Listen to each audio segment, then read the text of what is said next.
It is day 142 of the second Trump administration.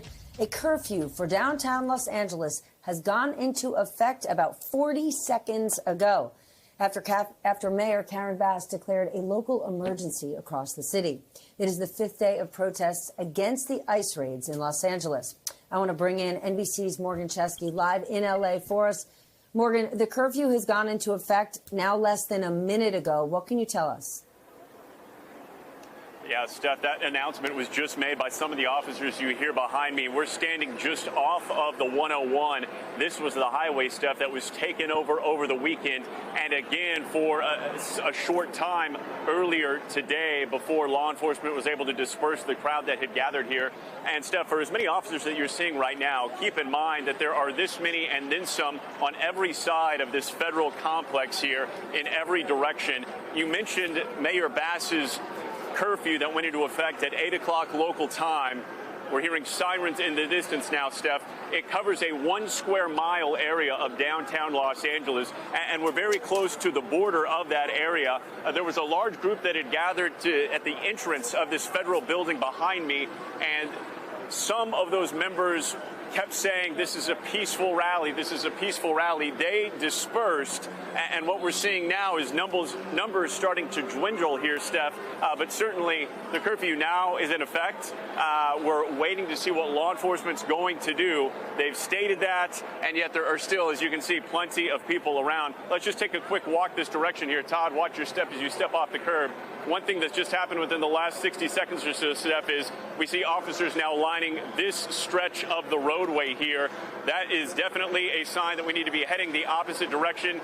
You can see the zip ties on their hip, and you can see some of the officers holding that device that they used to launch those rubber bullets. So we're actually going to go back this direction now. Steph, this is going to be likely the largest group of law enforcement presence that we've seen so far since these protests, these demonstrations, in some cases, some would call riots that have taken place since this began over the weekend, all pushing it back against, I can hear that pop. Watch yourselves, guys. All pushing back against the ICE raids that have continued to happen. There's been a lot of talk, Steph, of the Marines that have been mobilized and then deployed from 29 Palms to Camp Pendleton. We did hear word today from federal sources that they will be arriving in Los Angeles tomorrow. We don't know exactly where they will be. The only thing we've been told, Steph, is that they likely will be helping ICE agents conduct their missions, whether that be transportation, whether that be security.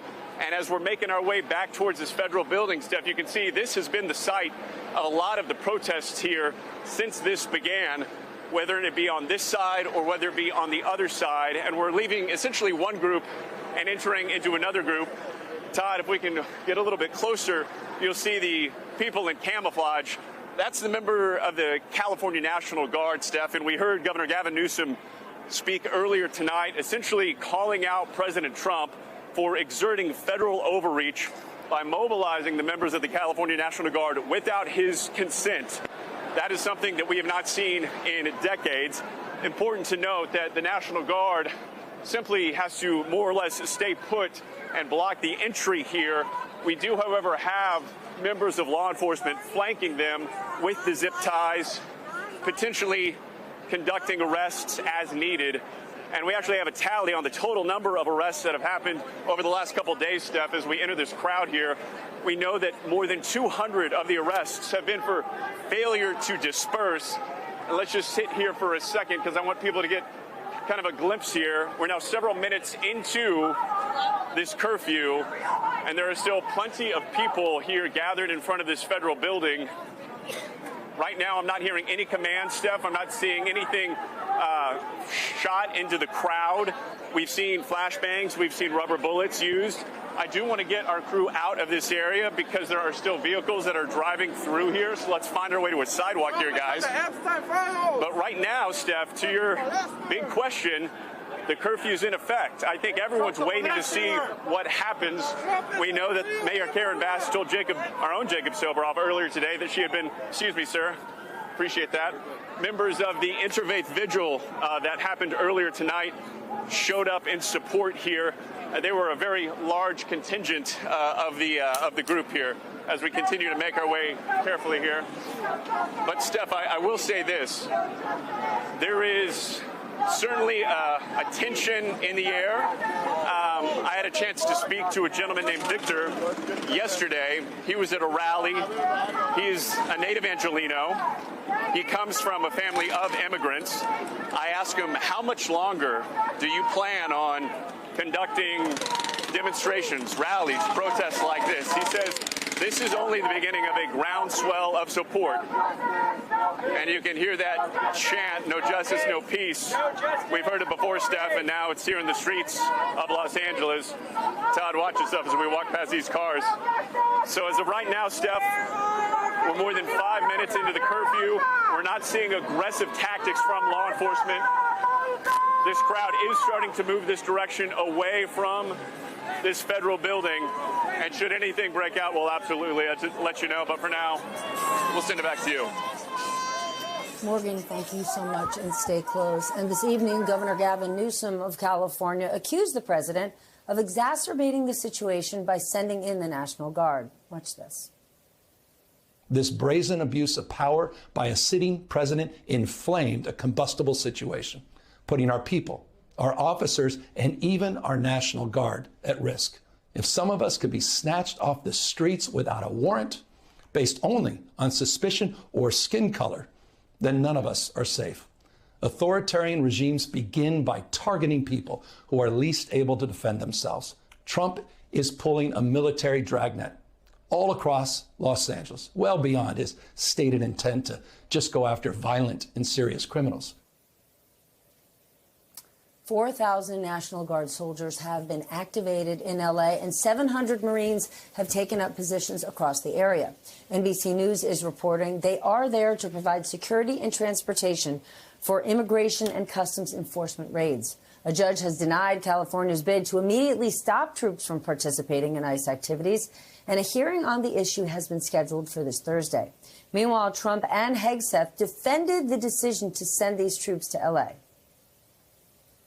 If we didn't get involved, right now, Los Angeles would be burning. There were certain areas of Los Angeles that you could have called it an insurrection. It was terrible.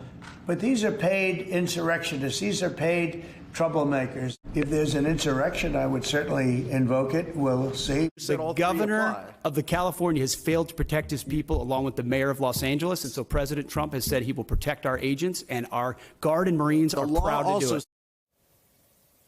The Pentagon also told Congress that the Guard could be on the ground for 60 days, costing an estimated $134 million. The administration is already facing questions from members of their own party for the price tag of the Army's 250th anniversary. Remember, today Trump kicked off those festivities with what was effectively a political rally at Fort Bragg in North Carolina, criticizing California officials in a speech to our American troops. Of course, the celebration will conclude in Washington, D.C. on Saturday with a military parade that coincides with President Donald Trump's 79th birthday.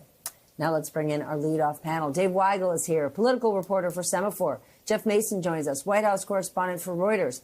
And Angelo Carusone, president of Media Matters. Angelo, let's start with you, because NBC News is reporting that even ICE is worried that Marines are not trained for the people and the scenarios that they are encountering on a raid. Does that worry you? Yeah, it does. I mean, there's good reason for them to be worried, too. And it's not because of capability or competence. It's because they are trained for different things. They speak different languages. We've already seen what happens, especially in L.A., under similar circumstances back in 1992. When Marines were there at the request of governor and the local mayor to bring in additional support for law enforcement during the L.A. riots, some local police had called for cover. And for law enforcement, that means get ready in case I need some extra support. But for Marines, that means cover fire. And they fired hundreds of rounds at a house. Thankfully, nobody was hurt, but it's a small example of the types of miscommunications that can happen when you take entirely different forces that don't speak the same language. It's not just about having the same radios. They are trained for and speak different things. You can sort of teach them in a little instructional all you want, but part of the reason why they are such sophisticated and exceptional fighters is because of the muscle memory. You can't just unwind that after one briefing before you go out into the street. That is something that is ingrained in them from basic on. So, yeah, of course I worry about that. And then obviously the consequences and the cascade that begins, never mind that, because we know all the lies that sit on top of and get spun by the larger narrative engine that Trump is in command of. And they'll be able to spin that any way they want to sort of further inflame things, as the governor has been warning about.